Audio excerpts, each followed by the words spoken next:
Hey guys, Professor Bill, Comic Book University. X-Corp as an X-Corporation. I like this. This is issue number one. I like this a lot. I'm going to try not to spoil the ending too much, if at all, but I am going to have to talk a little bit about it because it's very crucial to understanding the personalities of the characters. Yes, the personalities of the characters, because one, I actually liked this book. All right, there were a lot of parts that were real that drolled on a lot and they were very unnecessary, but there was a lot of exposition. I understand why, but exposition is always anathema to us comic book guys, and I'll get into that also. Anyway, this was a very good comic book, all things concerned, and I hope that it continues like this and tightens up a little bit. More like tidies up a little bit, but anyway, whatever. Let's talk about who made this comic book. We're going to go on from there. So this issue is called Simply Superior, and Teeny Howard is the writer. Alberto Foch, I hope I'm not pronouncing that name wrong, but it's Foch for now, is the artist. Color art by Sonny Rowe and VC's Clayton Cowles doing the letters. The design is Tom Mueller. David Aja does the cover art. Whole bunch of variant covers out there, and head of X is Jonathan Hickman. Okay, so we've got the two heads of, not the head of X, the heads of X-Corp, X Corporation are the CFOs, CXOs, the Chief Experience Officers. So they would be the CEOs, but whatever.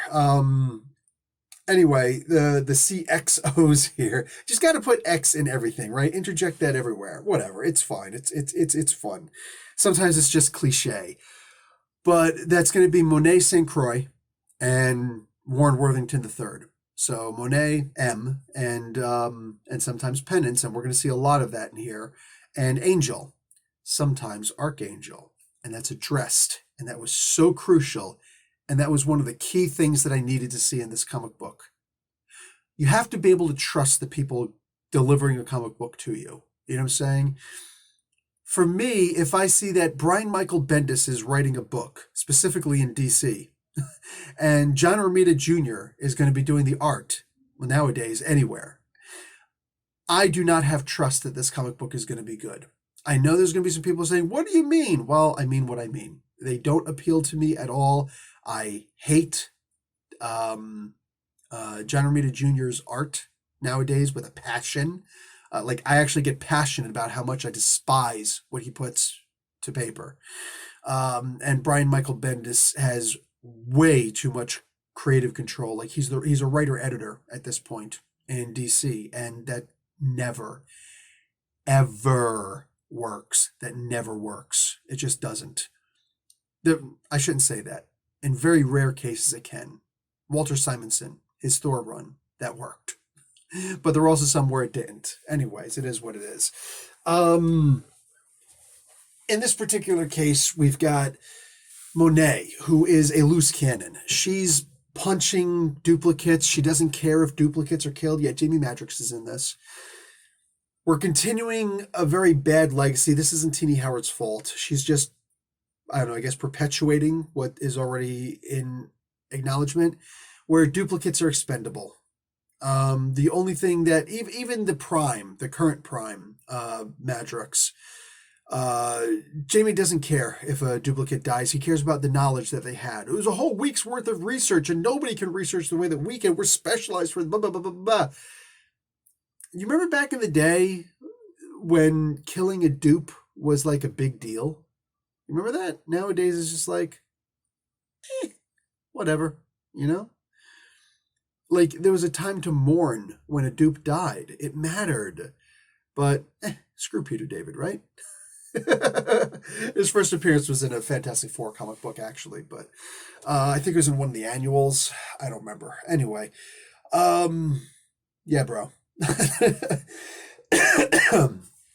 This, that was annoying. But I'm not blaming Teeny Howard for that. Like I said, at worst, she's just perpetuating something that I feel is very nonsensical, but it is what it is. I like the idea that she loses control several times in this comic book. That's important. She is a type A personality. Now, personality types are going to be very important here. And if Teeny wasn't trying to do this, then that's a shame. And it just turned out this, and this is just headcanon. I'd like to assume that she's actually doing this on purpose. she's actually going out of her way to do this because storytelling, Jesus. When I used to edit for stories, the character was always really important.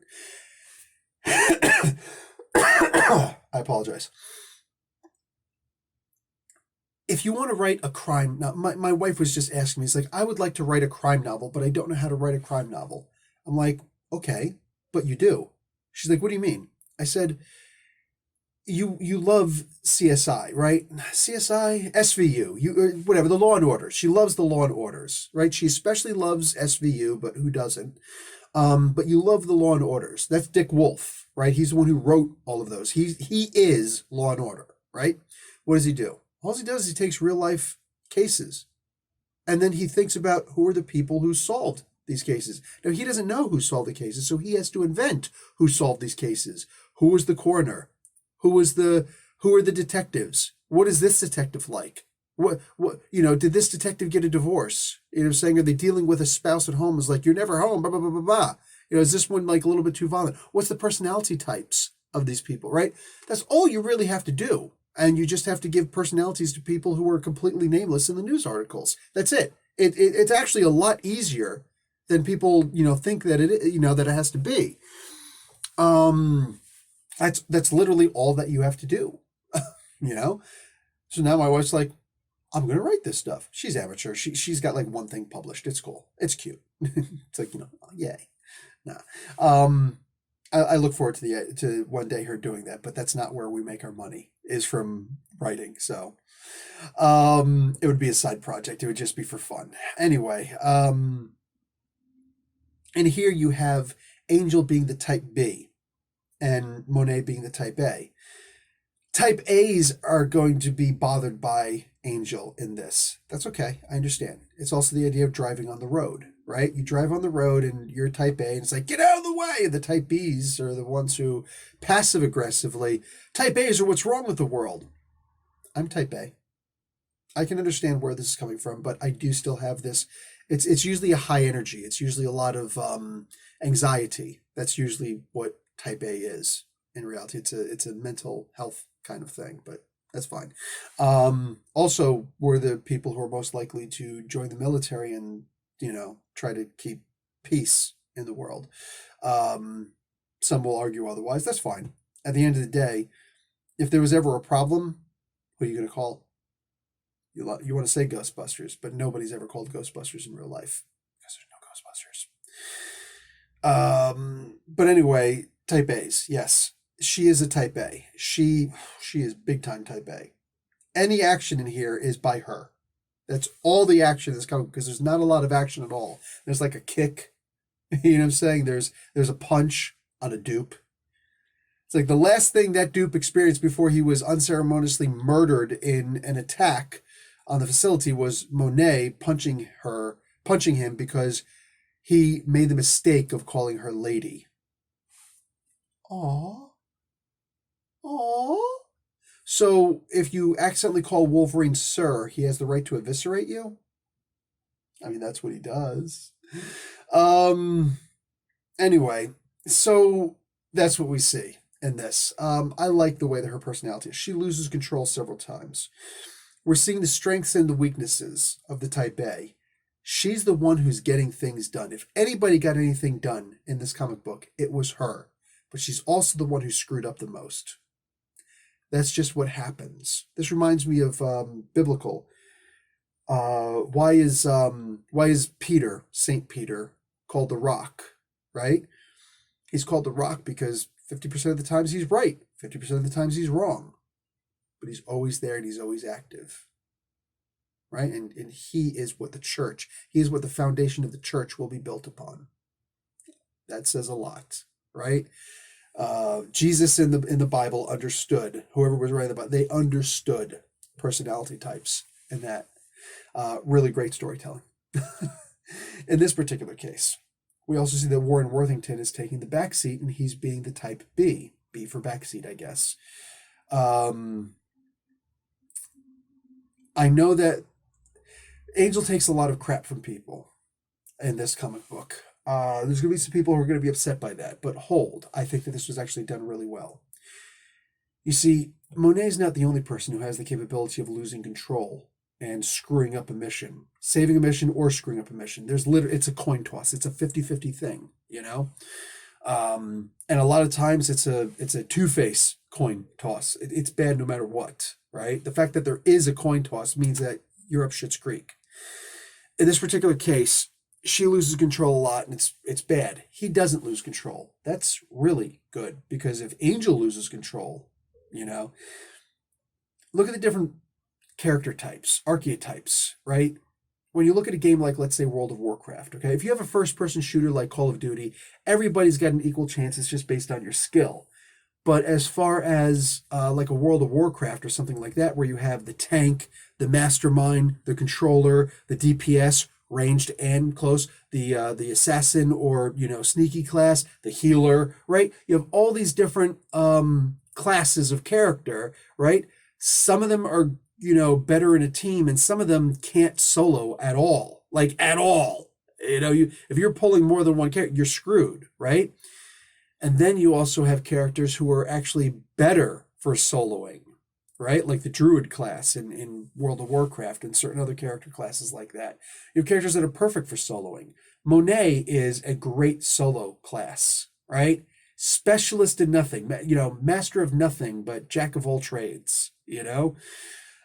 Angel, however, Angel's the character who, historically, he was a trust fund baby who eventually learned how to ignore that privilege and suddenly turn it over into, I'm going to learn the business, and I'm going to make more than just what my trust fund exists for. This is a character who would never have to live hand to mouth if he just didn't do something stupid. He has done something stupid, and he has gone hand to mouth, you know, before. But that being the case, yeah, he learned how to actually run corporations. So he became a lot smarter. He became responsible for his money as opposed to just being a trust fund baby. I loved that character development. It's funny, of all the mutants, Angel has had one of the characters who had some of the most character development, which is rare. Unfortunately, one of the problems with the X books is that there are too many of them. I know that there's almost always been a lot of X-Men. I mean, there used to be just the X-Men. Even after there was the giant size X-Men, there was just the X-Men. And then eventually Claremont was like, yeah, I'd like to do New Mutants also. And they were wholly independent of the other books. There wasn't this crossover and stuff like that, you know? They were new characters, you know, most of them. Karma did make an appearance prior to that, but whatever. Marvel Team Up, I think it was, with Spider-Man. Anyway, there's been lots of, you know, team books, but more and more and more and more and more. There's just so many damned X books that you can't keep track of them all. You can't. So Warren has, if Warren was a solo character, people would sit there and say, like, more than Spider-Man, he's just had nothing but character development throughout his entire life. You know, it's an amazing concept. He's an amazing character. He really is. And here he takes a lot of crap from people that he doesn't have to take it, but he chooses to instead. When Monet loses her temper and says, I'm being, you know, they're doing ransomware on me, I'm not going to pay this stuff. Actually, it would be a sign of strength if we did. If we looked at it as, oh, that's all you're charging? Think about one of the funniest scenes from the original Austin Powers movies, right? The other Austin Powers movies were really funny. The first Austin Powers movie had a lot of potential, right? There was more potential there than anything else. If you hyped that movie to someone, it wouldn't live up to the hype. But the other ones did, right? Fat Bastard, all them. But that first one one of the few, like maybe 5 or 6 funny things that happened in that movie was Dr. Evil coming out of deep freeze or whatever, and then saying, you know, like, I've just taken over such and such, and I'll give it back to you if you pay me $1 million. And everybody starts laughing at him because $1 million is nothing. That's nothing. That's like, you try to pull a power move on me. You want $1 million? Dude, I've got that in my pocket. You know what I'm saying? That's nothing. That's petty cash, for Christ's sake, you know? And there's like, $1 billion, $10 billion, whatever the hell he said afterwards. Like, oh, like that was a funny freaking scene, you know? And it says a lot about the development over time, right? Like, that's like inflation. Hello. So that's important. And to see something like that in here, that was actually really good. The idea that he's just like, oh, you don't want to pay anything because you feel that it's weakness to just hand over money that isn't somebody else's just because they snuck a malware in there. I think it's a power move to just be like, oh, you got me. Here you go. That's replenishable. You know what I'm saying? Shutting down my company is not. But here you go. You think that you won. Okay. You know, like, that's the thing. I remember when I used to work retail, I used to work in a bookstore. That was the only time in my life I got to sell comic books. Damn it. And I remember this one woman came walking in, and I was just in a really bad mood. And sometimes your customer service is not going to be the best. It is what it is. And this woman came in, and I remember everybody had that Sex in the City sounding ringtone whenever someone would call them on their cell phones. You know what I'm saying? I remember for some reason I was just in such a bad mood. I was just dealing with a lot of crap. I was a key holder. I was actually in charge of the store that day, and it was just a really like bad customers, bad everything. And now I was the bad guy because this woman's phone rang while she was talking to me, and I was like, oh gee, the most overused ringtone ever. And it's like, that was rude. It wasn't a big deal. It wasn't a huge slight. It's more like the proper response to that would typically be, okay, bud, and then just move on, right? And let the person realize that what you just said was stupid. What I said was stupid. You know what she did? She said, oh, thank you. I don't know if she really took that as a compliment or not, but she let me know that she took it as a compliment. And I felt a lot worse than just stupid when she said that. I realized I was being a flat out dickhead, and there was no need for that. You know? Yeah, and our interaction was so brief, I didn't even have time to fully process it. Like, I thought about that after she left. She took a negative and she turned it into a positive. And I hope that she wasn't dealing with anything afterwards. It wasn't that big of a thing, but I hope that she wasn't, because she left so quick I couldn't even process fast enough to apologize to her, which I wanted to, But man, oh man, like that it was a power move is what it was, but it was a type B power move, Insults are usually only by perception. I can insult you, but do you have to be insulted? Right? Like I said once before, I'm going to tell another story really quick. When I got into that fight with that one jackass who didn't need to be saying the things he said and threatening my family and stuff like that over nothing, over a racist lady saying that I was racist. That was cute. And there's 3 guys there, and the girl, who was actually the smartest one, she stayed out of it. And the one guy, I'm trying to ignore it, I'm trying to be cool. And the one guy starts talking to my son, and I snapped. I turned around, I went after him, and I grabbed him, I jacked him up, and I eventually threw him after I threatened him. I said, you just crossed a line. Talk to my son again, I'm going to end your life. And I threw him. This is in a freaking dollar store, and I threw him into the damn shelving. You know what I'm saying? Yeah. But his 2 friends were there, and they're both yelling at me. But the one guy in the right actually starts calling me the N-word. Really? I talked about this in one of my live streams. It was the short one. It was the one that was like really short. It was only like a couple minutes long. Anyway, started calling me the N-word. And I'm like, this word has no power over me. This word legitimately has 0 power over me. But you're black. So what you're doing is projecting. He thought he had so much power using a word that hurt him so badly, but it had 0 effect on me. In fact, even through the mask, he could see that I was looking at him like he was freaking mentally challenged. Like, you have to be a special kind of stupid to try and use that word. You an N-word. You just an N-word. That's all you is. That's all you ever gonna be. I think that my success in life tells me otherwise. But that's cool, bud. You go on. He called me the N-word, like the stupidest thing imaginable. But that's the thing about an insult. Just because someone tries to insult you, just because someone insults you, doesn't mean that you have to take it as an insult. You could just be a duck and just, right? In this case, Warren takes a lot of crap, a whole heap load of crap, and he brushes it off. He speaks Portuguese. The guy's in the helicopter. Mind you, Warren doesn't need to show up in a helicopter. This is something that should have came into play later, and I'm disappointed that it didn't, but it is what it is. Warren doesn't need to show up in a helicopter. We've seen Warren fly at subsonic speeds while asleep. We've seen that in the comic books before. Riding on thermals instinctively and just sleeping while he's, like a lot of birds do. And he needed to take a helicopter to get into this country? Come on, man. Come on. But whatever, it is what it is, But he goes in and he has to take this crap from these freaking racist guys in here who don't like people who don't know how to get a better muffler for their car. There's that.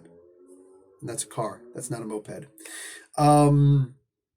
What do you call it? Anyway, he losing my train of thought now. He puts up with this crap. These people with the speaking Portuguese and saying like, oh, this idiot is gonna get his wings caught up in there and blah blah blah blah blah blah. And he's like, excuse me? It's like, oh, you speak Portuguese? It's a power move. But that's a type B power move. That's not a type A power move. God, I love that.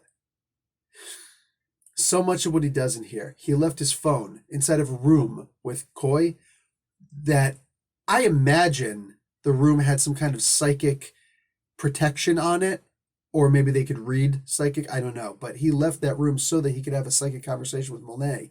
Monet lost it, and she wound up having to inadvertently severing the psychic connection. So now Warren had to push the button. I like the idea that she made a mistake and she wound up doing the thing that she did at the end of this. Like, no spoilers. And they turned it into a positive. Now, not a positive for them because they reasserted on here that Krakoa is a private company. They're unlisted, right? All of their holdings and everything like this, everything that they own, the Hellfire Trading Company, this X-Corp, right? The wine or the whiskey brewing, whatever the hell it is that they're doing, all these different businesses that they have, including the agri-stream that they have, the agricultural stream, they produce their own pharmaceuticals and then do their own manufacturing and their own selling. Like, holy crap. That's amazing. I've talked about this in the Hoxpox books. This leads for so much development. We could have a book where we just deal with the business transactions, more so than the Marauders do, right? So much more. And I love it. And I love that we've actually got a book like that. And the power moves in here, bro. I'm digging it. I've criticized Teenie Howard for not understanding characters before, but her understanding of Monet and Angel in here are second to none, in my opinion. Absolutely second to none. It's disappointing with Excalibur that you've got, like, Kelly Thompson just did this incredible Mr. and Mrs. X with Rogue and Gambit, and it was amazing. And then these two characters come over to Excalibur, and it's like, these characters are boring AF. I have no interest in reading these characters. I had to fall off the book. I think that Teenie Howard's understanding of magic and the occult is weak. You know what I'm saying? At least to me, it's so weak. It's so subpar. It's like, yeah, it's Llewellyn's understanding of magic, not an actual understanding of true occultism or thaumaturgy or the Eldritch or Enochian, anything. Like, do you know who John Dee is? Do you know who Aleister Crowley is? Have you read anything by Israel Regardie? Like, do you understand anything about actual magic or just the Llewellyn books? Like, it's stuff that went out with freaking Bullfinch's mythology, for crying out loud. Like, nobody cares about these anymore, for crying out loud. You know what I'm saying? Because we realize it's all crap, So any real understanding isn't there. It just isn't. But as far as business acumen, I don't know if Teenie went to business school or not, but I would believe her if she said she did. Or if she said, no, I just studied really hard, or I took like a freaking course or something like that, whatever. I would believe it. I would absolutely believe it because her understanding of these, like when I went to business school, you know what I'm saying? I'm sitting here reading along with this and just like, okay, not bad, not bad, not bad. Maybe this could have been a little bit better, but I'm not going to sit here and nitpick over it. Literally, I have zero interest in nitpicking whatsoever. Just tell you that I could, but I'm not going to because this was, for the most part, this was solid. I loved what's happening. So I feel like she was a good choice for this. Plus her understanding of these two characters. Again, the thing with Madrix, it is what it is. I miss when a duplicate death actually mattered. But then Trinary is here also. Now, I disagree with the idea of Trinary being brought on as a board member. I strongly disagree with it. And again, with the idea that Monet is unstable because she is type A, like she's especially unstable because she can lose control and become somebody else, right? Against her will. If you're not in control of yourself, who is? That's something I've always said when it comes to anger management, right? And a lot of times I'm talking to myself. But when it comes to anger management, if you're not in control of yourself, who is? Right? Why would you cede control to some unseen force just for the sake of what you think looks strong? Not really. It doesn't. It absolutely doesn't. Especially not when you're being carried away in cuffs, right? Monet's anger, like stories, anything, they should have consequences. I come from the school of thought that writing something should have a consequence. There should be a consequence to it, right? Pro or con, positive or negative. I don't care. Chekhov's law, Chekhov's gun. If in the first act you show that goddamn gun on the wall, it had damn well better go off by the third act. It damn well better shoot. Otherwise, it has no business there. So Monet losing control and things like that in here, that should come back to bite her in the butt. It has to. And specifically, her hiring, or not even hiring, because if she hired Trinary, that's one thing. But she actually made her a shareholder? She put her on the board? That needs to come back and haunt them.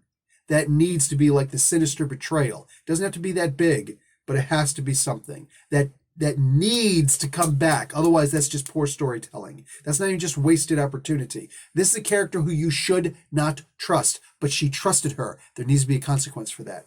Likewise, I was hoping this was going to happen, and it did. By the end of this, Monet, who lost control and became Penance several times in the course of this comic book, she mentions to Angel, you didn't even have to lose control.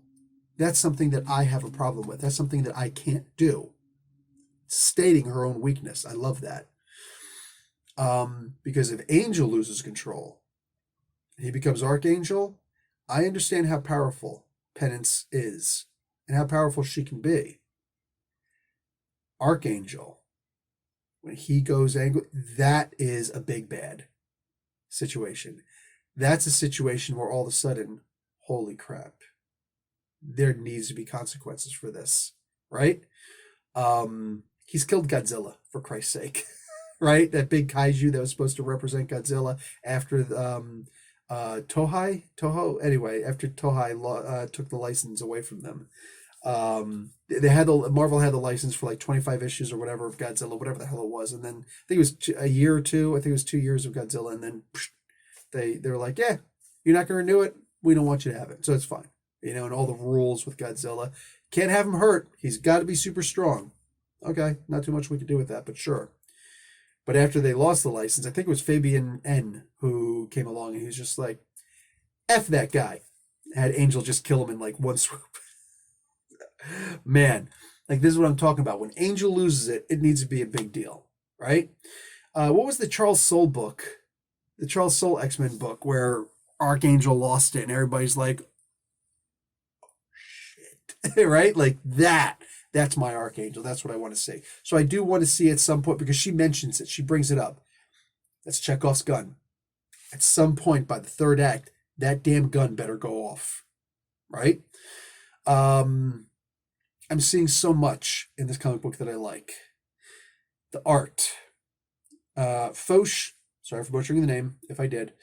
Really beautiful art. I love that backgrounds are actually taken into consideration and everything like that. But as far as the facial features, I feel that there were a lot of times when the facial features didn't represent what was actually in the story. Look, I know that this guy, because I see it in this book, I know that Foch has the ability to draw. Look here with Trinary. She's feeling a little bit of guilt. It's not enough. I don't see enough in the mouth. Like, the biggest problem I have is the mouth. He draws eyes really great. I like the way he draws eyes. Look at that. Like, she's looking up, right? You can tell, like, the hand is here. She's looking up. You can tell she's looking in her face. You see that, well, in here, yeah, it kind of actually looks like she's looking up instead of looking at her. Whatever. Her face should be tilted down more if her eyes are going to be like that. But whatever. You know what? It's fine. She should be standing for her to be looking up that high. But honestly, it's something I'm only looking at now to really see. It's the idea that I can see the facial expressions, the eyes. The eyes are really good. The eyes are important, guys. You guys remember Ditko, right? Anybody who has a problem with Ditko, it's like, oh, Ditko's not really that great of an artist. He doesn't know anatomy very well. Yeah, newsflash. You can say the exact same thing about Jack Kirby, the king of comic books. You can say the same thing. But no, it's the idea that they were able to forgo certain aspects of anatomy. This is why I didn't understand the whole Spider-Man. I forget who it was who drew that Spider-Woman image with the great butt shot, like that amazing butt shot. Spider-Woman had ass for miles on that. Like, oh my God, this girl is gorgeous. I'm like, that's not even the way anatomy works. Hey, knucklehead jackass. That's comic books. Kirby and Ditko, the creators, along with Stan Lee, the creators of Marvel Comics, they purposely forewent anatomy in order to show action, in order to show dynamicism. I don't even know if that's the proper way to use that, but neither is normalcy. So F that, you know? If FDR can change a word, so can I. What are his qualifications, damn it? But the idea that you forgo anatomy in order to do what you're trying to do. But Ditko, one of his strengths was his eyes. This son of a gun. You remember that scene, the whole comic book where Spider-Man is just lifting that giant machinery off of him. He's going to die otherwise.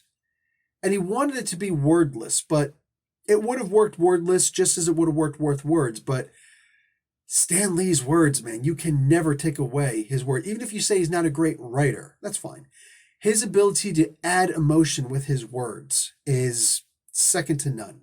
We would not have had, with great power, there must also come great responsibility if it wasn't for Stan Lee. And I could go on and on and on about his ability to add words.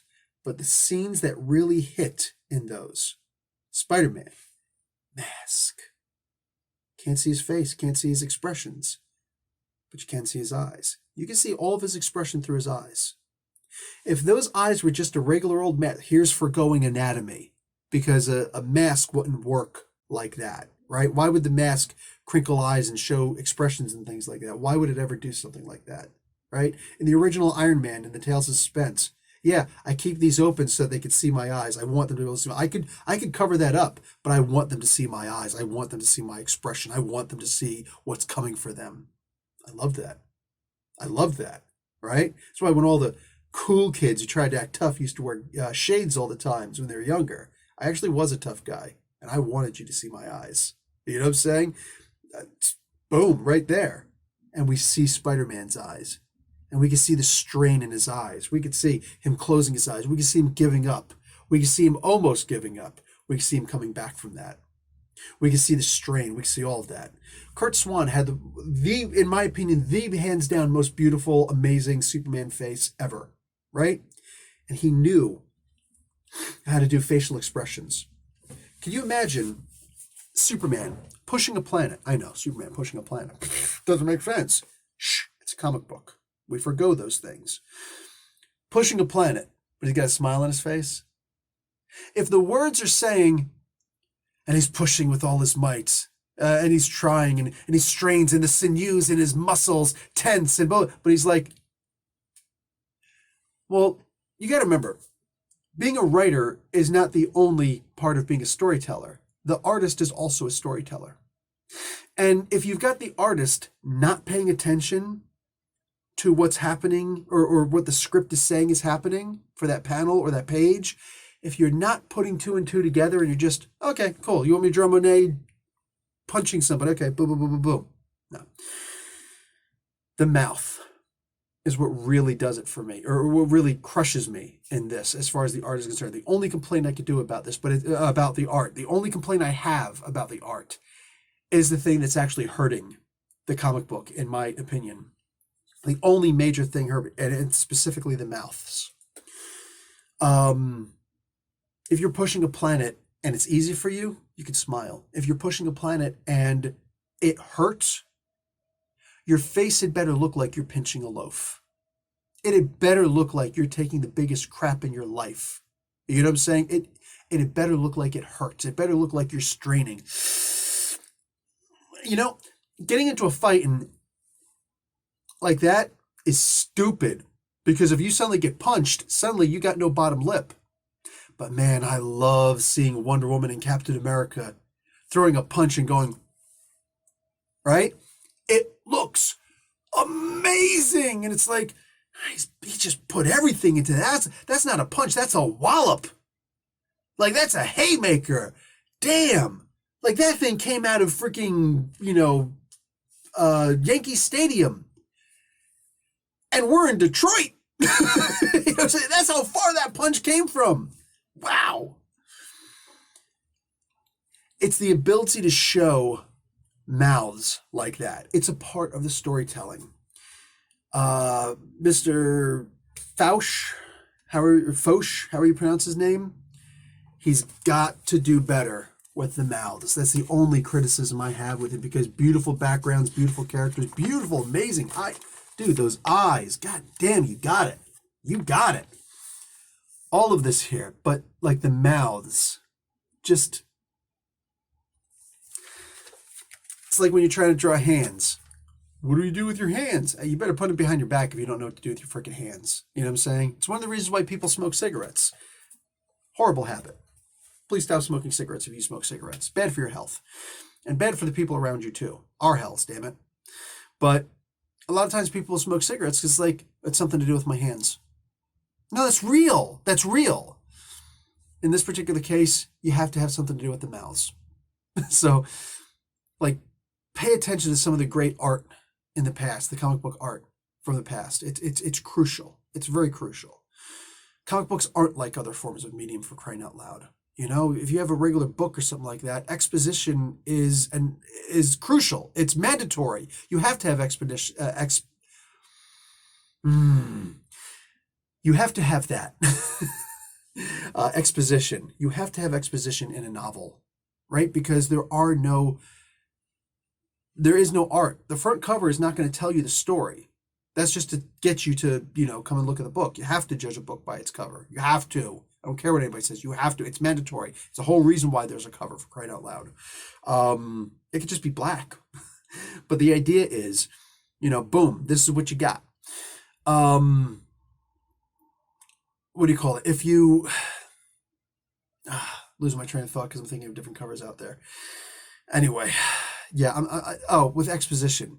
With a comic book, exposition is anathema.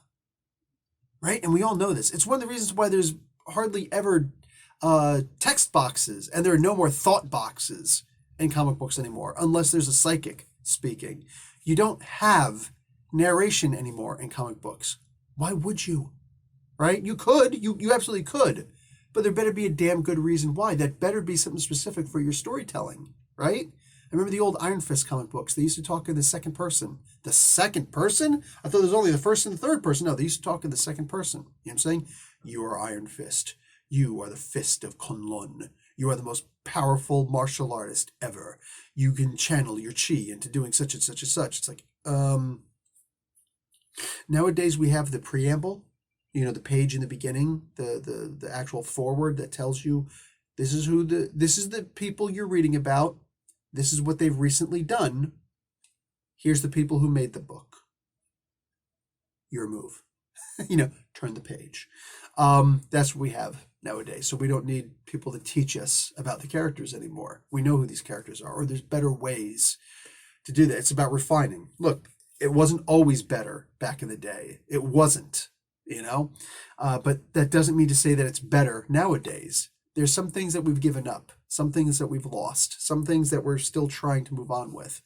But it is what it is. All in all, I enjoyed this comic book. I did. I've been saying that we need a pure business book more than what they're doing with the Hellfire Club in the Marauders. We need a pure business standard book. And I think that these are two great characters to do it with. I question Trinary on this, but I applaud Madrix on this because he can literally be your anything. I think that there are other characters who could show up on here, but Trinary is the kind of character who I could see her doing something so completely, like, she, not too different than Cassandra Nova. Like, really, when you think about it, not too different than Cassandra Nova. She could, at any moment, she could do something, Trinary could do something where she's right there next to Sabretooth. You know what I'm saying? Just from the corporate level. It's like Trinary and Sabretooth to me are the two characters where Sabretooth is the thug criminal. He's the guy who's on the streets and he's like, hey man, give me your wallet. And he's got a knife. In this case, it's claws, right? Give me your wallet. And like, oh no, double homicide in an alley in freaking Lower Manhattan. But then there's the guy who does a Ponzi scheme and takes all your stuff, and you got no retirement fund. You don't have a backup for your kids, no college fund. Everything's gone. Everything is gone, right? Yeah. And that guy hurts a lot more people. So there's two different kinds of criminals. And if I were to see somebody to be down in that pit with Sabretooth, I think that Trinary would, well, Cassandra Nova first, but Trinary would probably be my second guess for that. Maybe Tini Howard's going to do something different to her. I don't know. But they even mentioned the idea that she's not to be trusted. Therefore, Chekhov's gun. You got until the third act. Anyway, guys, I'll talk to you guys later. I do recommend this book. I really do. Flaws and all. Few flaws. Griping flaws. But it is what it is. Really good book. And I look forward to reading more of these. Talk to you guys later. Like the video, watch an ad. Professor Bill, Comic Book University. Class dismissed.